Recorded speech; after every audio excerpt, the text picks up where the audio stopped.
the match could be over if PK win it. Picks and bans. This has felt very individual based for eUnited, though, in comparison, I think, to their previous sets with Vedium. And that's not to say, that, emilitoooooo was a downgrade or anything like that, but I do think that the synergy as far as in-game team fighting is concerned is a little bit awkward right now for eUnited. Sure, they've had a little bit of time, I believe, to become more familiar with emilitoooooo being in this roster, but that's still not as much time as Pittsburgh Knights have spent with each other. And I think the big thing for me, or the biggest improvement that I've seen from Pittsburgh Knights, is that they feel a lot more responsive throughout the drafting phase. That makes sense. Yeah, I got to agree with that. I do see a little bit more work being done here by PK during the draft. And, like we'll see later with LG versus SSG, Space Station lost last week and they have a new coach. Whenever you make a change, I think that it's unfair to really judge off of one match, one set. I think you got to look at it in a bigger picture. So, yeah, Emil hasn't won these first 2 games. There's still more SMITE to be played for the rest of this match, but also, it's hard to really just make your judgment really pretty quickly. But eUnited go for the Achilles. And as I was walking to the sound stage, I passed Deathwalker and I said, "Yo, play something stupid this time." And he goes, "What? Like Osiris?" And here he is locking it in first and foremost. This character has ran the games 1 and 2.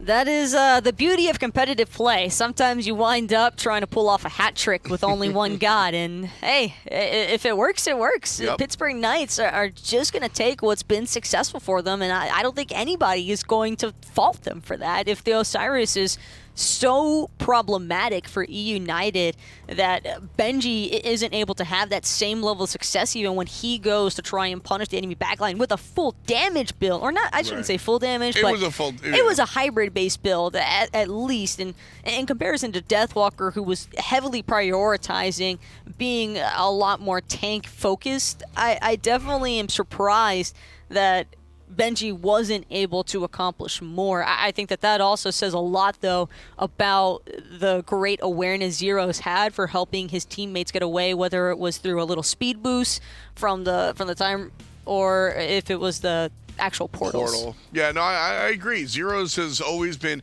and that's always been one of the reasons why I've viewed Zyrhoes as high. I mean, there was a period of time where I was calling him, the best player in the world. I think that he's a very versatile guy, and I think that his skill ceiling is high. Probably not at his skill ceiling at the moment. I think he looked a little better last year and the year before, so we'll see if he's able to bring it back. It's a new team, and I think that's worth noting. The past 2 years, he has been on the Dignitas roster. That didn't change, and you can get real used to that, real comfortable. So maybe we'll see Zyrhoes pick things up. The Yorm has been interesting and certainly part of that versatility. Kalis, versatile as he is the Fafnir main, and he'll bring out the Dwarf one more time and bringing it to the next level. More attack speed. Hachiman. I've been waiting for a Hachiman to surface in this set. Hey, third time's a charm. That's the way I view it, and I really do like this Hachiman Jing matchup. emilitoooooo and Vote, I think, have been reasonably respectful to the other throughout the duration of that laning phase, but I feel like Emil, from game 1 to game 2 and now here in game 3, this is where we might see him be truly aggressive against Vote, because Hachiman can be a lot more restrictive as far as poke is concerned. That's fair. That is very fair. That aggression might be able to just come out and be a thing. Terra one more time here, selected for Pittsburgh Knights. The conversation was probably largely over Jorm, who was selected game 1 and banned game 2. This is also something that we didn't even really touch on, but in game 2, I really feel like it took eUnited a little bit too long to look towards anti-heal for the Terra. It felt like a lot of the earlier engagements Pittsburgh Knights were winning, it wasn't because they were outplaying eUnited, they were just out-sustaining eUnited. So with this Terra pick in mind, I would definitely like to see eUnited try to prioritize a mage like the Agni or even the Discordia, something that can easily proc a Divine Ruin, and for BigManTingz to be the one looking to optimize into that as well. That's certainly, kind of what you're thinking about when you're looking towards that mid lane, is something that really combines with everybody else really well. So Pittsburgh Knights thinking about whether or not they want to take that mid laner off the table. They've already taken away Zhang Kui, which is a character that BMT does like to play and has played and looked good while playing. So with one more ban and a little bit of time left on the clock, the Knights themselves have a short side, a hunter, and a support. What if Pittsburgh Knights took away the Kali? I would actually like to see... Oh, yeah, never mind. It's going to get banned instead. eUnited, I think it was just looking all too juicy for them to take that Kali because they've got the Fafnir, they've got the Hachiman. That's two in-hand based stims already for a Kali to just go absolutely berserk in. Plus, I think that iceicebaby, the one thing that he has definitely been looking for consistently is trying to assist Benji when they're both trying to collapse on Pittsburgh Knights' backline, and Kali is certainly a god that can accomplish that. Well, a Zeus picked here for Pittsburgh Knights, and Zyrhoes, a very strong mage, rarely bringing up the Zeus. So we'll see how that one works out. But he already has so much AoE being added on because you've got Terra and Osiris, I think, to really help corral the members of eUnited into one specific area. Jungle fights have also, I think, been a lot more impactful from Pittsburgh Knights' stance. At least in games 1 and 2, it's felt like Pittsburgh Knights have had better control of the jungle. eUnited has definitely suffered oftentimes from, honestly, Tingz just getting kind of caught out in the jungle, and that's just Pittsburgh Knights being super aggressive, looking to punish whenever eUnited leaves their mid laner alone. I agree. I love it in the composition, and while I'm not questioning, excuse me, Zyrhoes' ability to play, and it's just we don't normally see him on this, so a little bit of a question mark, although his skill level at the game isn't. So that's the problem when you're looking at players like Pittsburgh and eUnited. You're like, all right, we know what they play, sweet, awesome, and then they lock in Ra or Zeus, and you're like, well, you're not known for that, but you're still going to crush because it's a standard pick. Zeus right now, you have to play him if it's mid. And this is a very all-or-nothing draft from eUnited. If they're not finding the burst damage that they need to in the initial jumpstart of the team fights, then I have some serious concerns because the responses that Pittsburgh Knights could potentially bring, you've got Zeus Ultimate, you have the Fear No Evil, Terra even, and there's just so much opportunity, I think, for Pittsburgh Knights to have that reinitiation factor that eUnited have to be perfect with their execution in my mind. Zeus and Hunbats are hard to get away from. We'll see if eUnited can get away from Pittsburgh Knights here, or if the match gets away from them. Hindu Man and Aggro are the ones on the horn. Let's go. We are indeed. That's the case. One thing I'm going to say, though, Ryan, is Camazotz Achilles. I kind of feel Achilles better in the jungle from my point of view than a Camazotz. And Camazotz, for me, against Osiris, kind of, is that the answer? Yeah, it could be. I think that eUnited might flex that way, but I kind of like Camazotz in the jungle here against the Zeus because his chain landing is pretty predictable. You can leap over that pretty easily. And then when you go into that bat out of hell, how does he kill you from that position? That's true. I don't know. I think you could go either way. Benji's Achilles last game, the build didn't really do it for me, so maybe he wants to switch it up this game. You were right, though. It is going to be the Camazotz and the solo lane. It was to do with it, like the fact we see, you know, when you get someone like Deathwalker on these sort of gods like a King Arthur, you see the Camazotz pick there to stay alive and not be pressured. And if you get him pressured, which is what Pittsburgh Knights have done in the solo lane, then maybe, you know, having someone that can escape danger is a wiser pick. Yes, but it's also one of those picks that if it falls behind a little bit, it won't make that same level of impact as a Bellona or an Achilles will. I mean, Achilles, you still have execute. No matter how far behind you are, Bellona, you still have got a disarm and a great ultimate. That just is not the case with Camazotz. When he falls behind, he feels like he does nothing. No, I get you. I just have I also look at the people on paper and I'm like, I don't want to see iceicebaby on a Camazotz. I like to see him play, you know. It just feels so blah. Camazotz jungle to me is just meh.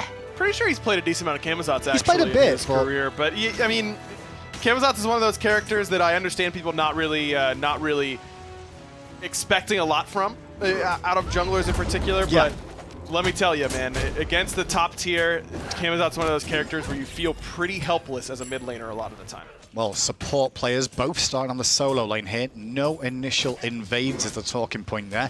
There's always interesting towards how the beginning of the game will start and if anything will transfer over to regular play. But I do think that what we've seen so far this season is definitely a different level from your regular games to the professional level of play, and the differences we see there now. Absolutely. Deathwalker level 2 already, but Ku still actually does go the way of the Pittsburgh Knights. So the start that the Pittsburgh Knights did right there, I think is very smart. Zyrhoes maybe juking himself to death. a little bit. Pretty sure if he just straight lines out, he doesn't need to even use the beads.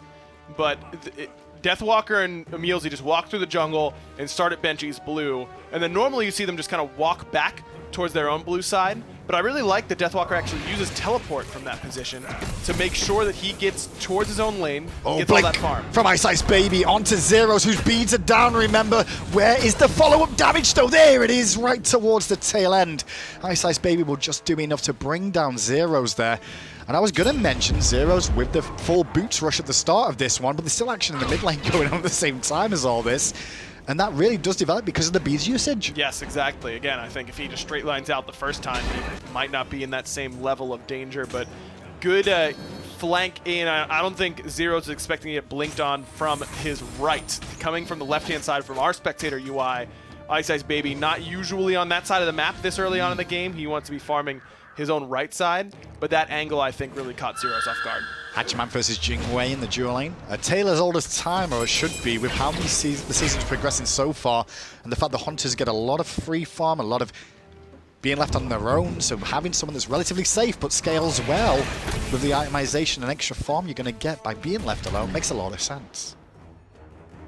The rage worked out last time for Vote. Again, had some trouble against the Zeus, and I like the Pittsburgh Knights take it away for BigManTingz. I think BigMan had a couple head scratchers in the last one. I think that his positioning left a little bit to be desired. And that's why I'm a bit confused when you say that, because I would have been like, well, give it him again. If he's going to play like that, I'm not worried. No, because even with those poor positioning mistakes, he still did a lot of damage, made sieging very hard, and was a really annoying pick to go against a lot of the time. As long as you're basically even with Zeus, you're going to do a lot against the enemy Hunter and those sorts of things in these sieging opportunities. So Zyrhoes taking it away. I mean, Poseidon here is a pick that I wasn't expecting for BigManTingz. It doesn't have that, oh, I can't wait to cripple out this guy and make it so that he can't use his kit at all. It's good against Terra, for sure, but I don't know that it's exactly the pick that I would have gone for in this game. I think that Discordia may have actually been better here, which is something that BigManTingz has played a lot of.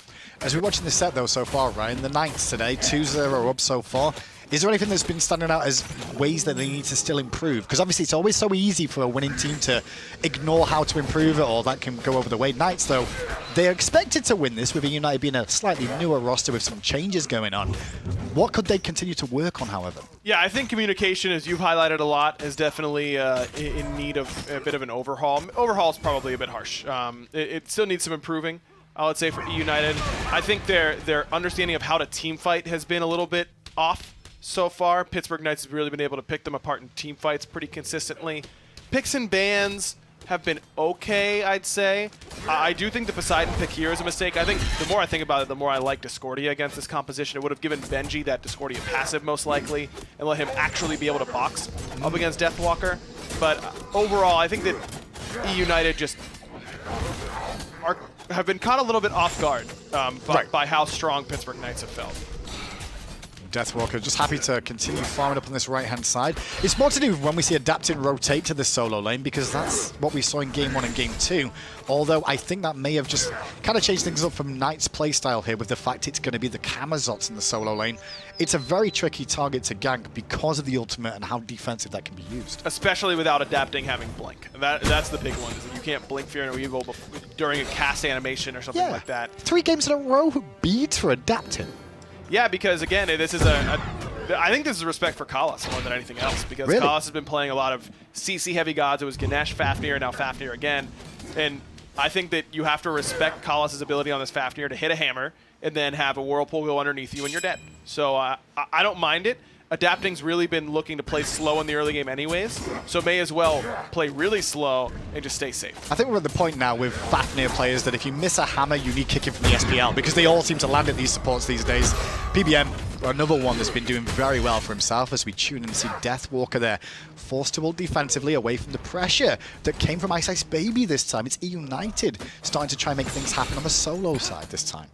Kalas could be in some trouble on this left. Adapting's here, but doesn't want to use that leap in to initiate, of course. Good idea from Pittsburgh, or from eUnited on the left. Zyrhoes was getting a bit aggressive in the jungle. Eats the hammer, eats the whirlpool too, eats the Kraken as well. And the tick damage from the whirlpool will be enough to secure the kill. Zyrhoes at least towards the end threw the ultimate out there, trying to get some damage in return. But he gets picked off on the rotation into the jungle. Yeah, Zyrhoes, I mean, you heard Tom mention on the desk that Zyrhoes is not a Zeus player historically. Has been around long enough that I'd expect him to be able to play anything like that, but definitely not one of his premier gods, and Zyrhoes pretty well known for having a tight god pool. Calculated god pool, I'd say, because it's a very playstyle specific with Zyrhoes, I think. And I was actually going to say to you, I think we saw the pre-game interview with Zyrhoes a little bit here as you tune in with Emilito taking a trade with Vote. That was a nice little 180 to get the damage back as Adapting gets pressure in the jungle too. He's forced to fear no evil and beads as Calus did thread that hammer. And you saw Calus's player cam there. He adjusted his position in his seat, quite happy with the fact that at least he got the hammer out for the fear no evil trade. Absolutely, that's a great win for eUnited, who've looked better in the early game thus far. Going back to the Zyrhoes point though, the big thing there is from what I feel of this game of the Zeus pick, it feels like Pittsburgh Knights are trying to use the gamer's advantage they have here to get Zyrhoes more comfortable in the SPL of expanding that a little bit more, because most of the time he's a very passive, farm-orientated character in the early game and looks at the big damage late. Zeus, one that can do both of those to an extent, but you've got to play the early game safe. I think if you're looking for Zyrhoes to have an early game character, he's played a lot of Neath last year. Discordia? I thought that was pretty good. His Discordia is pretty solid. Which is not early game, to be fair. That's pretty heavily mid game to late game. I think I always think safety with Zyrhoes. That's the one thing that comes to my brain is like what sort of safety he has, and Zeus is not one of those characters. No, and has clearly struggled so far. Both deaths on the Pittsburgh Knights have been onto this mid laner, and in Zyrhoes, this isn't the first time he's been behind. He was pretty far behind in game 1 of this set. He was actually behind in game 2 as well, I believe. Maybe it was only game 2, but he was definitely pretty far behind last game for a minute. So could be the game plan. Just keep him down. Well, eUnited this time. Sure, they like to inflate blue buffs one more time. emilZy did pop his ultimate there, but that won't matter at all. BigManTingz, his Kraken was right on the money, so to speak, and it will develop into a blue buff. No, not a blue buff steal, as Deathwalker did have one. That was all, again, Calus. I mean, picking him up. Hammer into Whirlpool Kraken. And as I said, the Poseidon pick doesn't look phenomenal here, I don't think, but that's where it's going to look really good, is shutting down EmilZy in the early game off of Fafnir hammers. It's perfect setup. Fafnir back into the meta because of so many hunters being seen, or at least double carries, or basic attack focused characters more than anything else. But not only that, I think the changes that came back onto him, some of the patches through the years, where he got a bit more viability with his stun again. It's such a big part of the kit. I mean, it's his only hard CC before he ultimates, and you have to be landing it consistently if you're going to play this god at a high level. And it's not the easiest ability in the world to land, to be fair. No. The window of opportunity is kind of slim. You put it in the face as I say that. It is a support skill shot. Oh, here we go. Yes. With the crazy. So it's like, oh, it's easy then. Well, it's like, no, I'm not saying it's easy. I'm just saying it's one of the only ones that's not easy. Oh. That's what I'm saying for supports. Like, everyone's like, man, Fafnir, Ares, they're so hard to play. Not just because they have skill shots that you have to land consistently. That's the reason. It could be because they're both melee characters as well, though. Like, it's all easy being a ranged character that consider the backline and throw abilities. Guardians are all ranged characters. That's are all melee characters. So which ones are ranged? I've been playing the wrong game. Yeah, you have been. I just want to sit back.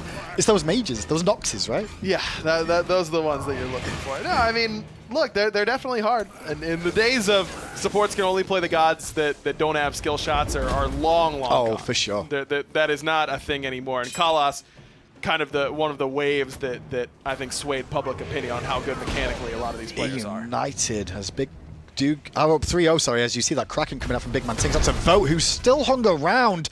He was looking for the red buff, I think, at the tail end of that, but he won't find it. Instead, he's forced to airstrike away and beads, so now Vote is a little bit exposed on this left-hand side, and we'll see if eUnited can look to pressure the purple or even the tier 1 now, knowing that situation.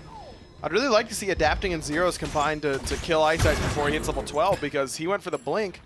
If you're no evils there, man, you gotta put it to use. I know Adapting's been wanting to play it slow and farm it up and hit the mid to late game, but if they're going to give it to you, you got to take it. It's funny, though, because even though eUnited are up 3-0 right now, we're kind of slow in the game because of the fact that I feel like Knights are going to come back into it again. This happened in game 2, where eUnited had a bit of an advantage, but it wasn't all their own way. What a hammer again from Calus, though. Straight into EmilZy's face, stops the dash, but meanwhile, the back of the fight is going into eUnited's favor because of this now. I tell a lie, Adapting's monkey toss. But again, another good stun from Calus. Sets up BigManTingz to kill EmilZy. He got his dash the first time there. He kills him again. Calus playing lights out on this Fafnir. There is also one little window there, the fact that he knows Terra as well, right? And the way Terra is played, you know where she's going to dash when the monolith's down because she wants to hit it. So it kind of gives the game a way of like, okay, all I've got to do is work out the timing more than anything else, and we should be on the money.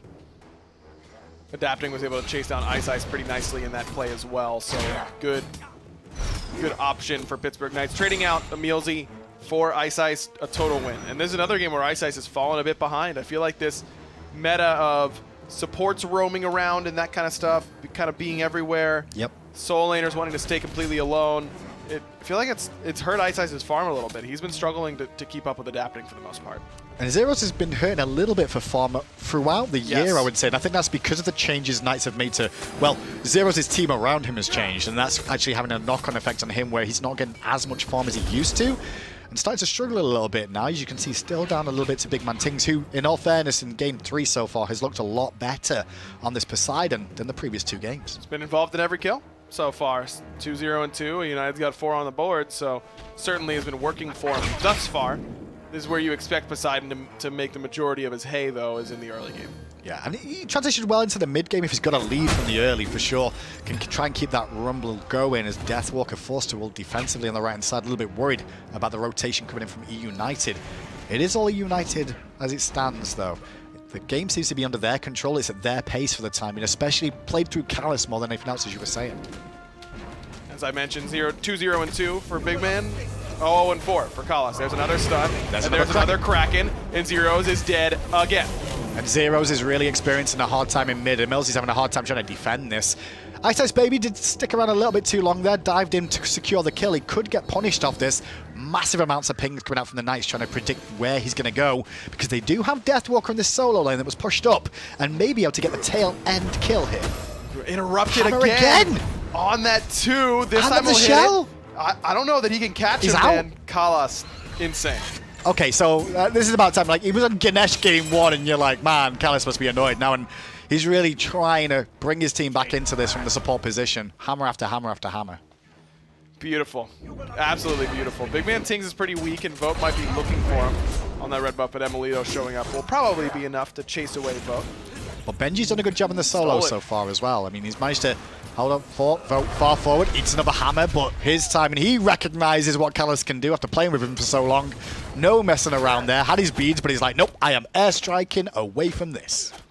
Quick reaction, but it was a nice steal. I mean, emilitoooooo just kind of rolls the dice a bit and ends up getting unlucky on that secure. Rolling dice against a former rival team, it's not the wisest idea, is it? They're so used to it, man. Yeah, they are. Yeah, the new one, though, might be Dignitas. Dignitas is not 50-50 the objectives themselves, but they've been pretty lucky on getting in there and stealing a lot of them away. To be fair, I think any team with Trick sank on since Season 1 and the old Hog meta, I wouldn't be surprised. Like, he was one of the ones where you're like, okay, well, here comes the Sunwoo Kongo Guan Yu to try and steal it again, and generally was successful. So it doesn't surprise me to see Dig still be able to, you know, perform that sort of way on steals. I don't miss those days. I know you do, Hindi Man, but... Listen, it's just a nice thing for a support to feel like if his team's rubbish, he can still make an impact, you know? You can still make an impact. You can, What, flop onto 4 targets and watch my carries just sit there and go, sorry. Yep, you can do that. Yeah, it's great fun. That sounds good. Highlight of my career. Pyromancer for eUnited. This is starting to develop, though, where this is the first time where I'm like, okay, eUnited really do hold this game, because Knights fought back into it around this time in Game 2, to be fair, when eUnited had a lead. And I'm looking to see if Adapting will make that happen. Maybe he's going towards emilitoooooo here, blinking, but emilitoooooo had sniffed that out already. Still, though, took more damage than bargained for. He held the wall, trying to get some reverse damage onto Adapting. And I think that may have hurt him out a little bit more, but eUnited has turned here. He bought enough time for both of them to die for their discretions. Yeah, I don't know about that dive. I mean... There's no ward vision or vision on the rest of eUnited that Pittsburgh Knights could have had to make them know that we can definitely do this. Yeah. I mean, I think everyone was kind of grouped in mid, and sure, there's a ward by purple, but by the time they see you there, if you're underneath the tier 2 tower, you're dead. Adapting uses literally everything in order to get that kill. Beads, even, he was scared about getting EI Jutsu stunned. Just too much there, I think, from Pittsburgh Knights. Love the fact Callus just ignores emilZy. Just jumps straight onto Zyrhoes and throws a hammer in his face again and says, you ain't going to do nothing here, emilZy. This is my area, and you have no way of peeling me off that. But going back to the fight that you were saying, I think the big thing you're seeing here is what's fun about this is more seeing Callus versus Vote and emilitoooooo versus Adapting is definitely interesting, because they're both... But they understand each other so well. Yes. Like, the way Adapting did that gank, emilitooooo's like, well, I know what's coming. But then Adapting's like, well, I also know you're going to try and use your ult for damage too, so I'm going to hang around a little bit more. It's crazy. Really cool. Season 6 is pretty sweet, isn't it? All the teams, all mixed together, having NA EU players has been a lot of fun. I'm just waiting for more of the trash talk to begin in the second half of the phase when all teams are starting to feel comfortable that they're, near the top, or they start trash talking about when they're near the bottom about how the other teams are like, oh, they're only playing through one player, That's where it's going to be fun.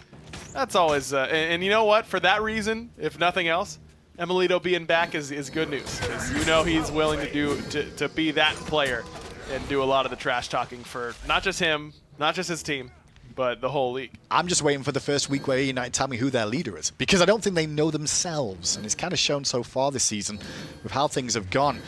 They've got the ability on this team, and we were saying at the start of the broadcast, I mean, we've got 5 players on that team that have 4 players that have all made it to a World Championship final, at least once! But they're still not finding everything they want so far. However, at this moment in time, the gold viewer going their way makes it about 5,000 gold now that they're in the lead in this third game. You know what? Zyrhoes hasn't been as a player. He hasn't been to a world final as a player, only as a coach. That's true.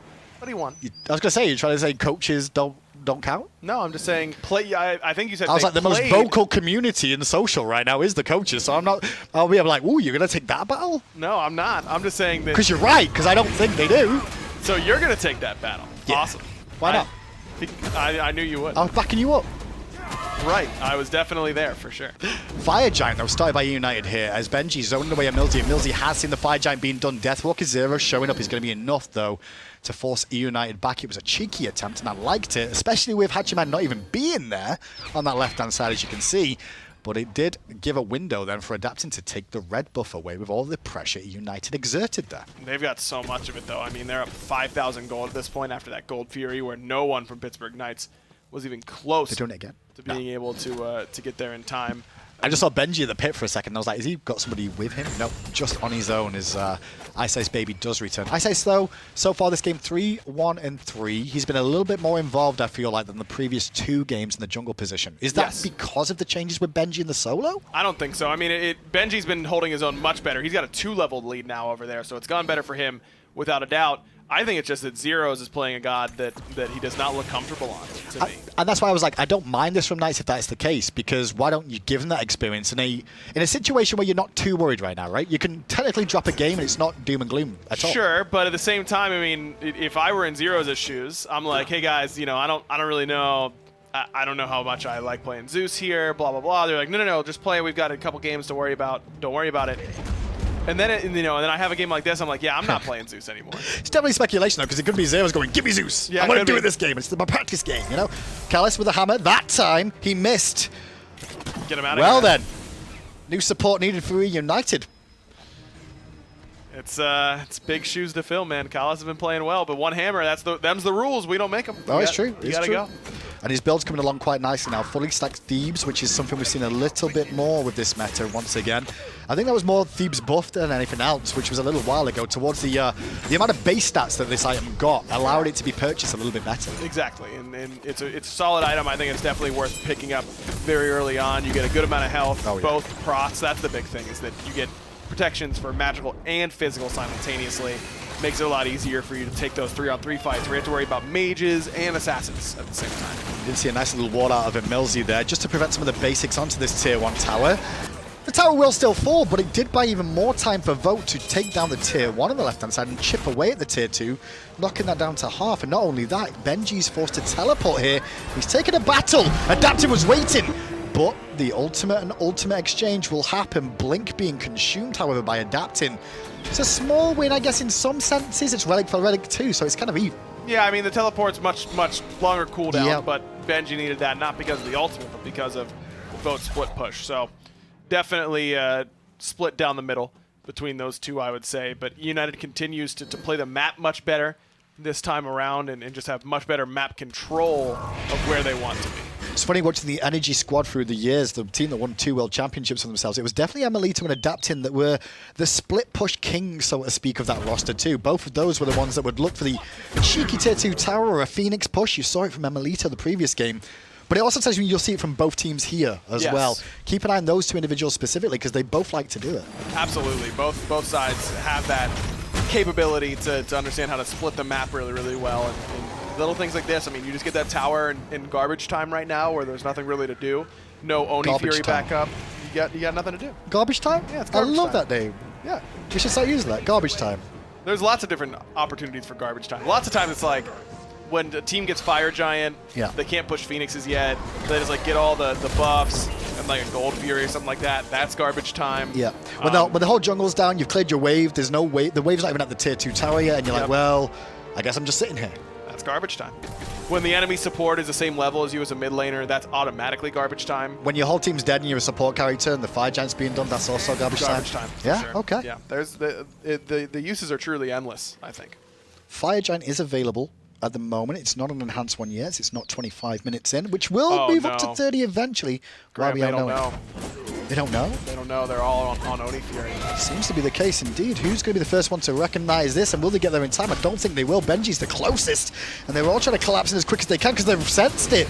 But I think Adapted and Zyrhoes just showing that presence in mid kind of threw them off a little bit. And this is worst case scenario because they don't even go and get the other objective that they wanted. I mean, now Pittsburgh Knights might be able to back in time and get here to defend. I mean, they'll probably lose a tier 2 for Fire Giant, but that's a huge play, and eUnited just get kind of caught sleeping at the wheel. There could be a chance for him to get the Gold Fury after the fact, or the Fury, I should say, after this tier 2, but fear no evil from adapting. Well timed to dissuade the carries from getting the tower. That tower will stand, and it's just to do with the gold more than anything else. Benji gets hit by the walls, and soon after, emilZy drops the ultimate. Ultimate out as well from Zyrhoes there on towards Benji, but Benji is still alive.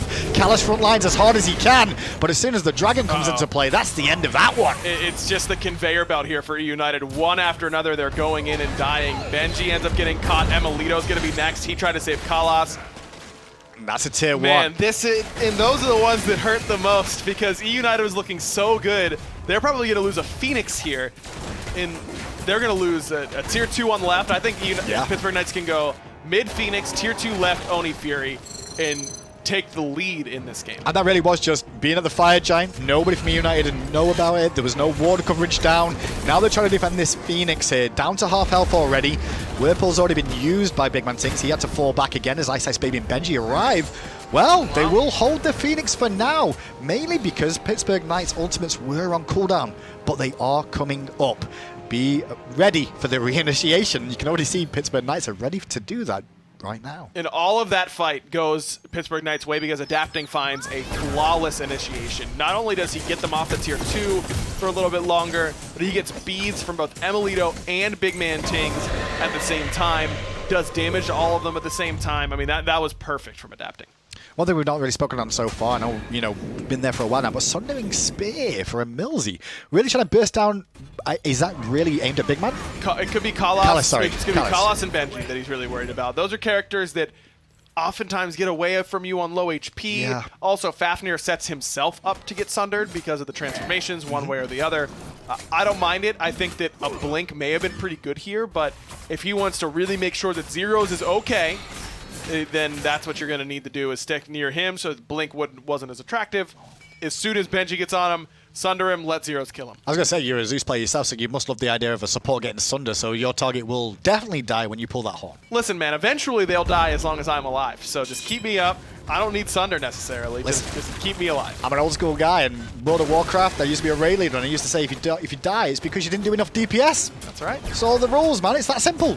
Just do more damage. They're going to be okay, and that's what Knights are trying to do here as they siege up a tier 2 tower on the right-hand side. The Phoenix is under threat now. Left-hand side, BigManTingz is pushing out some minions there, trying to get a bit more farm for himself. He's already level 20, but he's trying to get more gold and make sure these minions don't come into account. But Pittsburgh Knights grouped as 5 in the right-hand Phoenix. Oni waves all cleared, though, by eUnited. They did a good job of getting those away. Right side is the attempt. I don't love this call, though, to go right.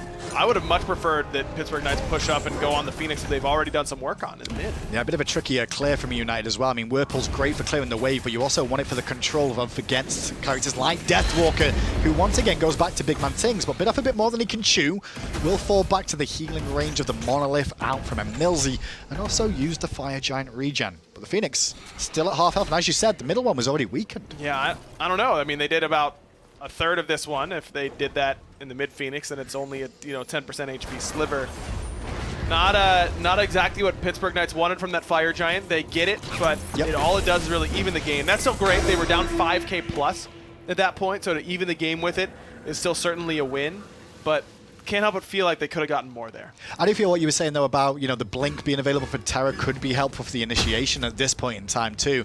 But I think Knights is still playing through this. Deathwalker initiates, tries to draw aggro, so to speak, of multiple members.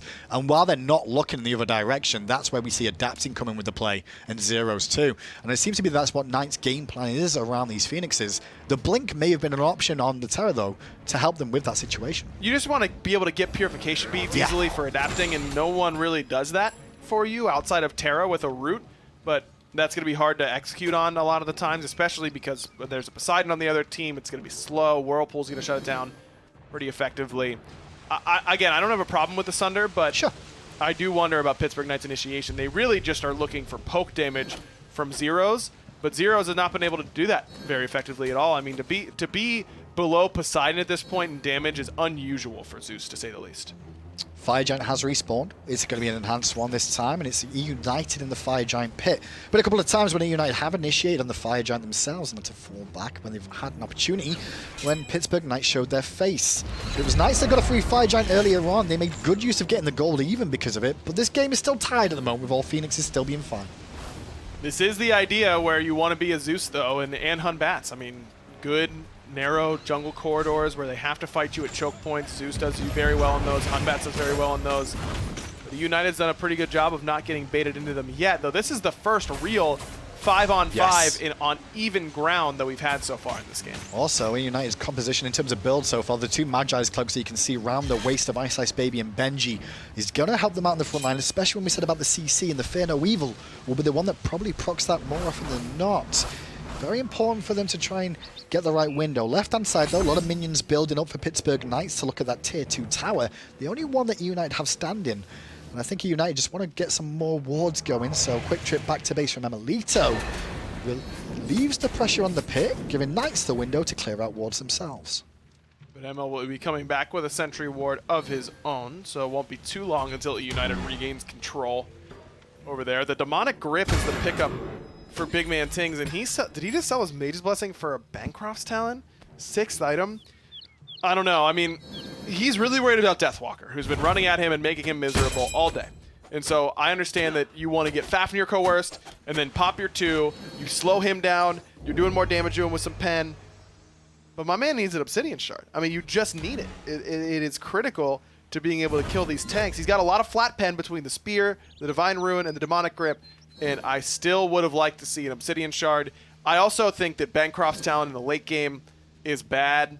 It's just not. It's just not that good. I don't know. If you get If you're getting focused by attack, though, right, and you get low health, that means your damage is going to go up because of the Bancrofts, right? Yeah, but you're not 100 power or You're talking about hitting him, right? Yeah, it doesn't do anything. Power does nothing against these tanks. It's all pen and on-hit effects like Soul Reaver that will actually make you do damage. I just don't think the power alone from Bancroft does enough for you. But if you're not getting fully poked out, that sustain is going to help him. That's how I kind of see that too.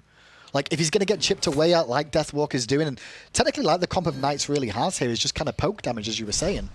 Maybe sustain does help. Maybe, but Bancroft isn't great sustain anyways. I mean, you really, you need Typhons if you really want to start feeling how much sustain you're going to have. And if you're going to build Typhons against Zyrhoes, who you know is building anti-heal, because it's Zyrhoes, then it's not going to feel that impactful. Well, it's not garbage time now, it's ward placement time more than anything else, and who's going to win the trades there between the two? Deathwalker goes in after emilZy, Justin, and Deathwalker ate more damage than he bargained for there. Had to ult away defensively. Sprint was also consumed by both teams here as the chase is on. Ice blinks in and it's 3! But the Fear No Evil is there to dissect the team fight. Zyrhoes' ultimate comes down as well.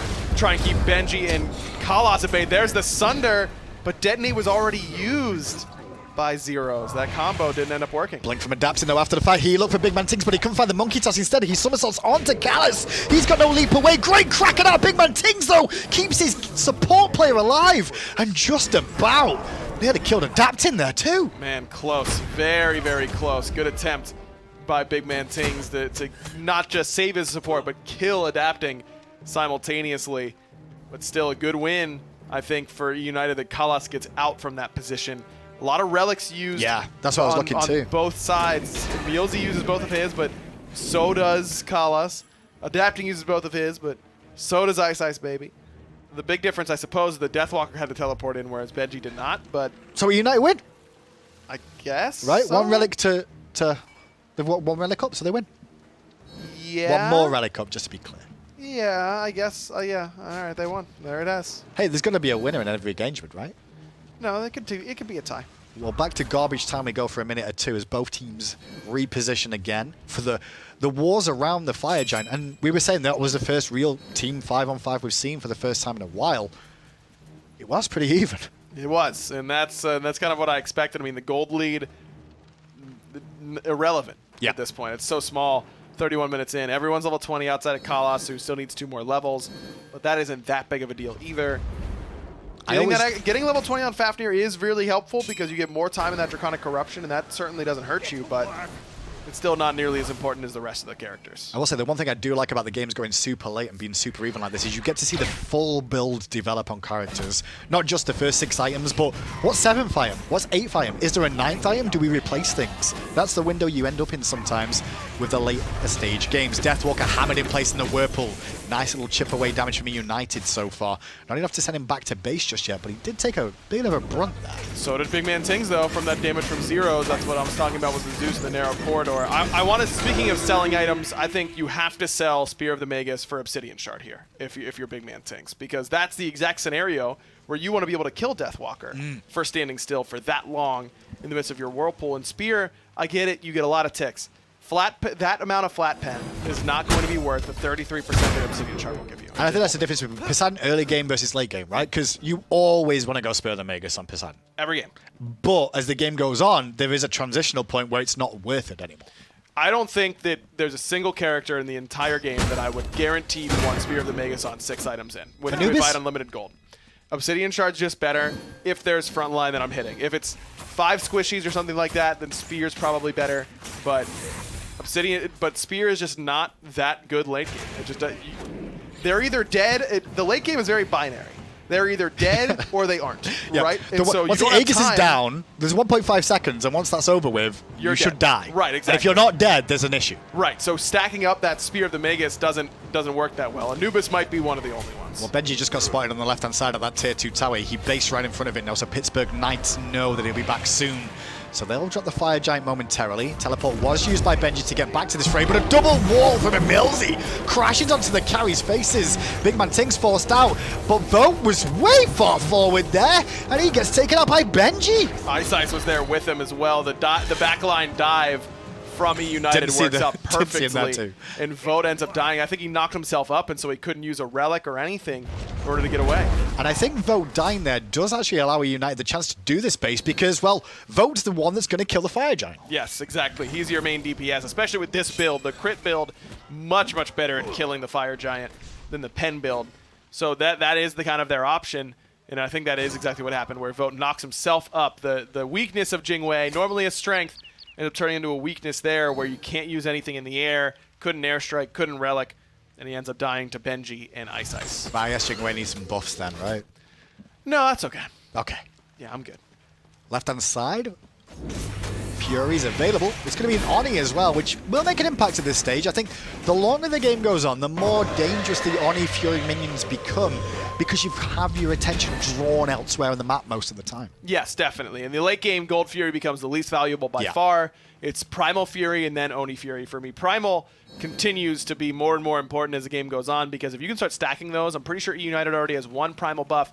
If they can get a second one and deal 14% more damage to that Enhanced Fire Giant, they will need a much smaller window to get it done. I hate the Oni Fury.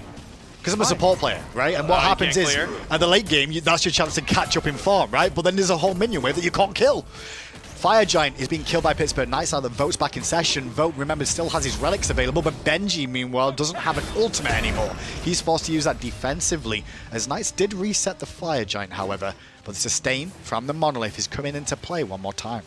Adapting has a little bit, he's actually got a lot of CDR, 30% between the Hydras and the Jotuns, so that Fear and Weevil will come up fairly soon, whereas Benji's ultimate and his Magi's Cloak will take a bit longer. Still waiting for the full-on 5-on-5 commit, because at the moment it's been an in-and-out battle around the Fire Giant. We get position, you get position, but no one's really come out on top here. This is definitely anyone's game. eUnited need to find the win in this game, however, to continue to set. If they don't, Pittsburgh Knights are going to take this down 3-0. Adapting gets spotted in the middle, and they look at trying to burn it. Fire Giant getting low, and Pittsburgh Knights!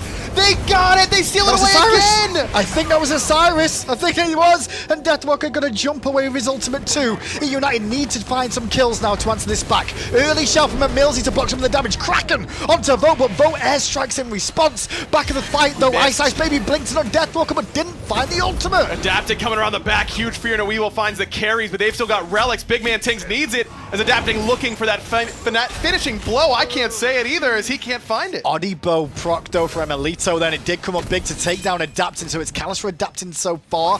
Pittsburgh Knights walking away from the fight, trying to regen in base. Meanwhile, eUnited on the aggression. They will take a tier 2 tower. I don't think they'll be happy with a tier 2 when they just lost a Fire Giant like that, though. Man, they burned it so quickly. I wonder if they do already have 2 Primal Fury stacks, because that was in the blink of an eye. They get the Fire Giant low, but they really rivaled that, didn't they? I mean, they really tossed the coin, and they ended up losing the coin toss, and I think it makes a huge difference, because if eUnited, a lot of times we see teams lose a Fire Giant and then lose the fight right afterwards. My analysis is often, well, even if they get the Fire Giant there, they still get routed in the fight. I don't think that's the case there. If they're able to get that Fire Giant, I don't think Pittsburgh Knights engage nearly as hard, but I think eUnited is able to walk on through and either get a bunch of kills and potentially end the game, or at least get out without taking a fight at all. Where are we going, eUnited? This is the team I'm expecting to see this year, especially with emilitoooooo being added to this roster now. There's traps being set. That's what it feels like to me. This is a sort of strat that emilitoooooo has always loved. But then, to be fair, the rival boys haven't been too bad. Is speed up Adapting? No, it's not. So he knows it's not up, so he just walks away. I still don't think I don't think he knows. Well, they're looping around the back, and I don't know if they've seen him yet. But don't forget, if you keep an eye on the minimap, you can catch people in and out of glance sometimes. Pittsburgh Knights, though, have already taken a tier 2 tower down. And with no eyes on eUnited, Pittsburgh Knights must have felt something was fishy, but it doesn't really matter now, as they're already on the Phoenix line. One of the few times you're happy your speed buff isn't up. I think they get Adapting there 100% if the speed buff's ready to go. Which jungler do they not get there if the speed buff's up? Exactly. That's what I'm It doesn't matter who it was, but it doesn't matter. But Adapted more than most, I'll tell you that. Didn't have his beads either, so that they knew that was a free kill. Deathwalker going to lead the troops in on the left-hand side. No minions for them right now. Zyrhoes with the shield. Going to clear out some of the creeps. And it's waiting for the right window here. Deathwalker with the initiation, probably tank it up a little bit. You're looking for Adapting to follow up when the window presents itself. Isn't 3 games in a row now that Adapting has not gone to split push on the Phoenixes, though. It's a bit surprising. Well, one of them was Hebo, which we were saying earlier, which sure. makes sense, but maybe with this one he could potentially be looking at it. Instead, it's a 5-man group. Monolith is in play, and with the Lotus Crown too, which we didn't speak about, the extra protections do come in handy for the teammates at these sort of stages. Tings was all the way behind the wall because his purification beads were still down. As soon as they come up, he starts walking straight up. He doesn't have his Aegis still for 12 seconds, but I don't think the wave will be here in that amount of time, so should be full-on fight on both sides. Deathwalker going to run on in. Whirlpool already used to try and slow that down. emilitoooooo doing good damage on Deathwalker, actually, and force him to ult away. Benji on the backline with the execute, but couldn't find it. Instead, he just found a quick trip back to the fountain alongside callous, and that is 2 members of the front line destroyed from eUnited. Well, callous has a gem of isolation. I mean, he just doesn't have enough protection to withstand a 6-item Zeus. And he didn't sell his Guardian's Blessing, sold his boots for a Stone of Gaia. But I don't know that does he have the speed elixir is the question. I mean, why sell your boots but keep the Guardian's Blessing? I don't know.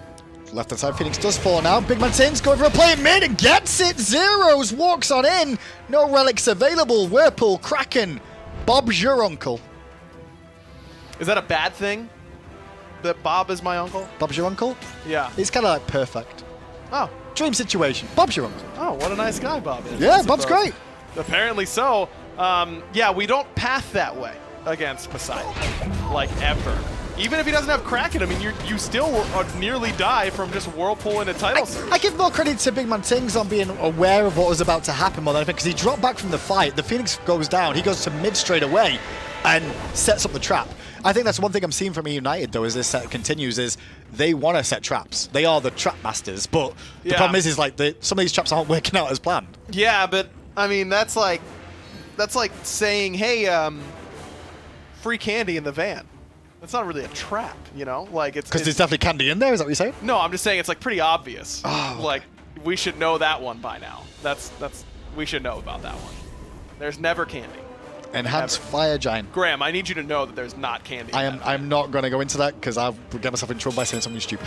Enhanced Fire Giant is up again. Pittsburgh Knights got the last couple, and one of them should have really been theirs, to be fair. I'm still sure it was Deathwalker that took that away towards the tail end of that. But Pittsburgh Knights not overconfident about getting aggressive just yet. They're waiting for the teammates to come back. Relics are on cooldown quite heavily on the Pittsburgh Knights eUnited, and I think that's why eUnited feel a bit confident with their positioning here. Absolutely, they should. This is still a good fight for eUnited. Not for long, though, because beads are now up for Zyrhoes. Aegis in 20 seconds.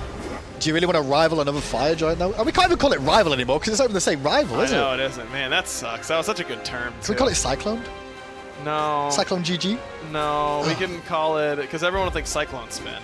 Oh, yeah, you're right. We just got to call it like 50-50ing an objective. Oh, we'll work something out, I'm sure.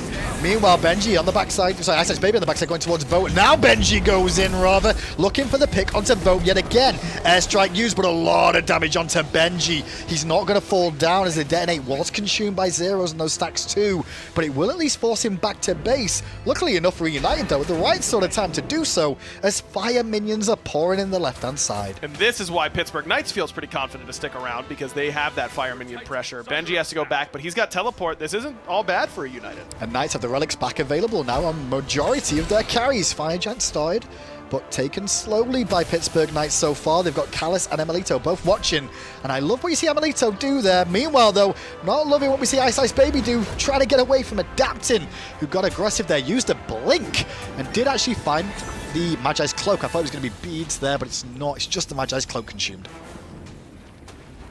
Mantle of Discord also consumed on iceicebaby, though, and that's a key item against Batz. It cleanses you out of the Fear No Evil as you drop below that threshold.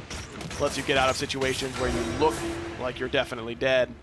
This time, iceice is the one backing in on the left-hand side. This should be the call. Yeah, exactly. As soon as they see iceice on the wave instead of Benji, this is a much better opportunity. Especially when iceice does not have a teleport available. Fire Giant below half health. Deathwalker zoning Callus and keeping Emilito busy, but ain't no lot of damage for it. Fear No Evil used by Adapting as Benji was looking for a play at the Fire Giant.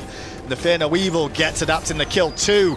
EmilZy and Deathwalker now going to lead in Pittsburgh Knights down the right-hand side. 3 members of eUnited here. The Kraken is too. It's a good Kraken, but the shell was even better. And the Aegis as well from Vote. Kalos down to 1 HP. Vote will take that. Vote might be looking for a little bit more, though he'll turn his attention back towards iceicebaby. That's where the rest of the Pittsburgh Knights are worried about. iceicebaby's the only one too far forward here. BigManTingz trying to stay in the fray and keep EmilZy from walking away. iceicebaby just fall to Zyrhoes. Emilito back in base dealing with the fire minions as BigManTingz gets back to the mid lane. Right side Phoenix shouldn't be any issue at all for the Pittsburgh Knights. They don't have Aegis, but BigManTingz' ultimate isn't coming up anytime soon. Tings hasn't been able to sell his boots even 45 minutes in. Neither is Zyrhoes, to be fair.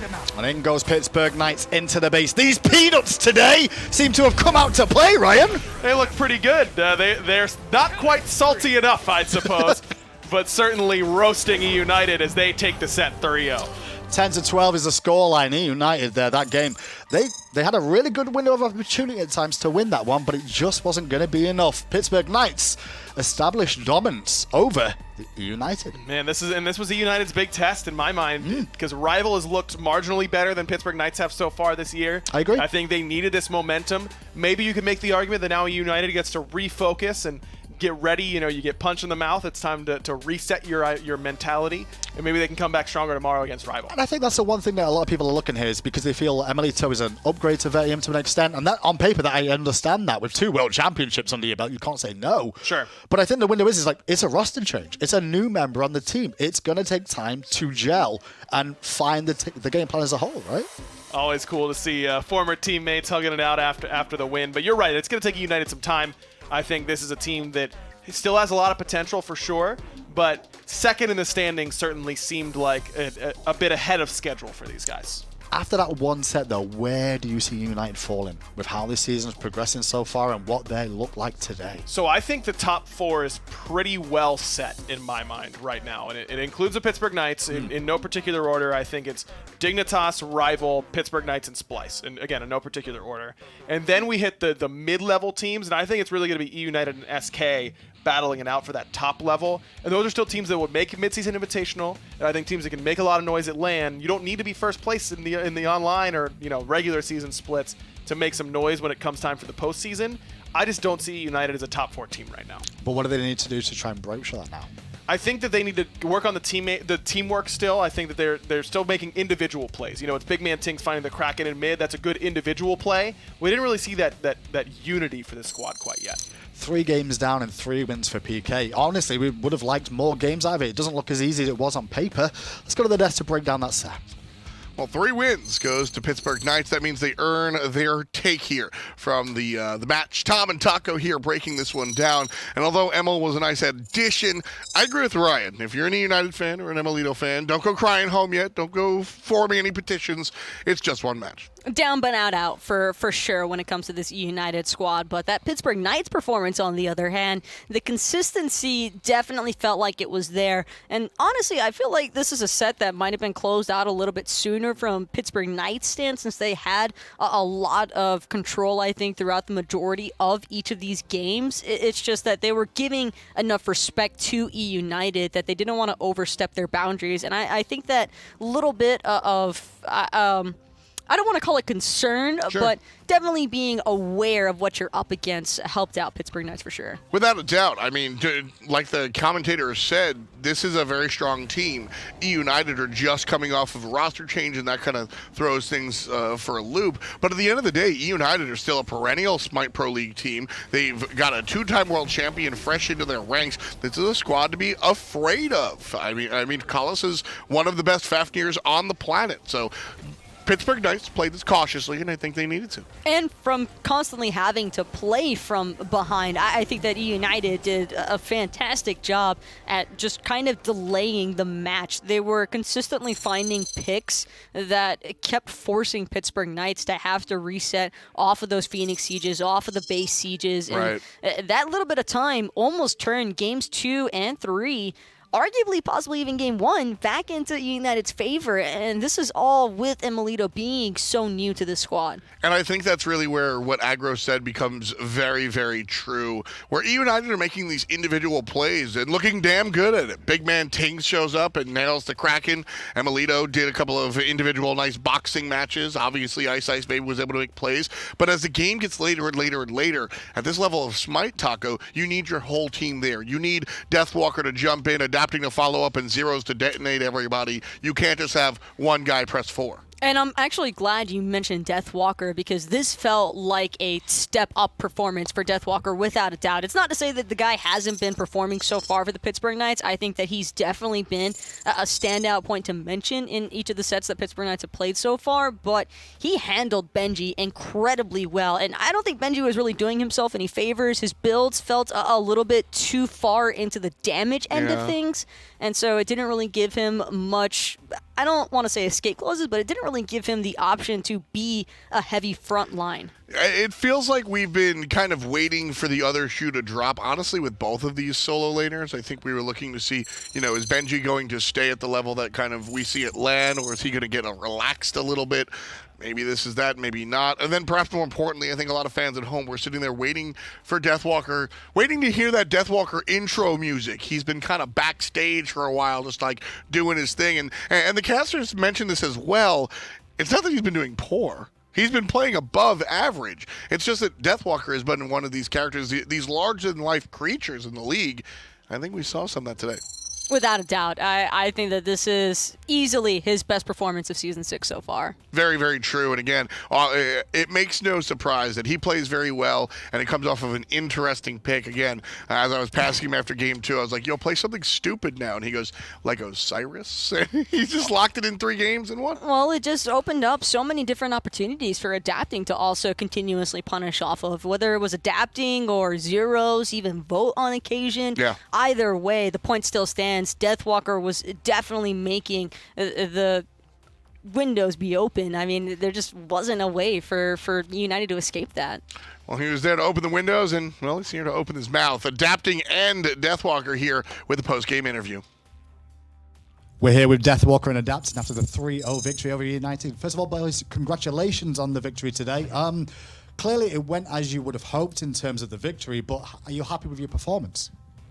Yeah, I'd say we played a lot better in general as a team, and you know, I think we drafted a lot smarter now and a bit kind of like more of a plan.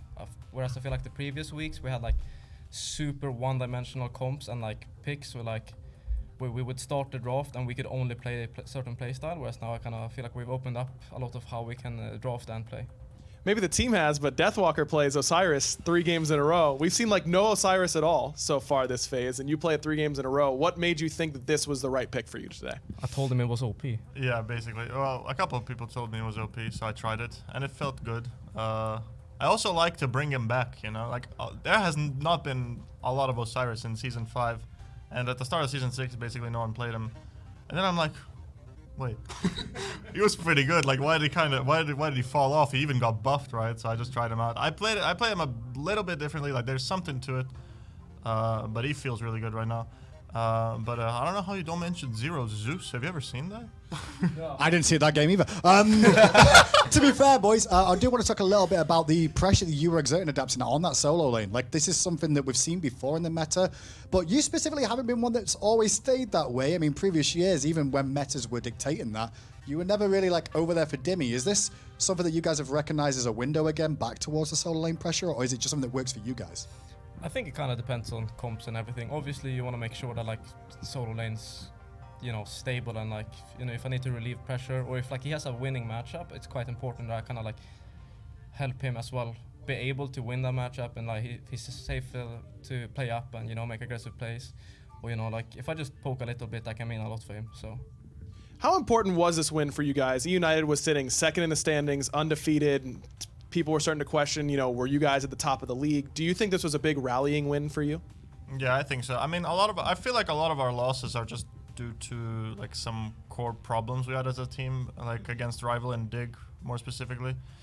I don't think our strategies were as good. Like we kind of didn't know what we were doing as much as we do now. I feel like right now, like we really have a good understanding of like how we want to draft, how we want to play it out, and all that.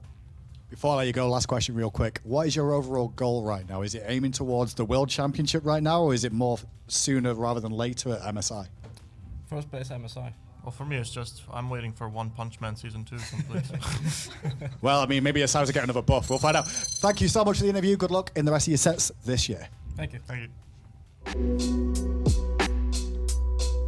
The SPL brought to you by Titan Forge, Hi-Res Studios, INAP, Respawn, Steel Series, Alienware, Skillshot.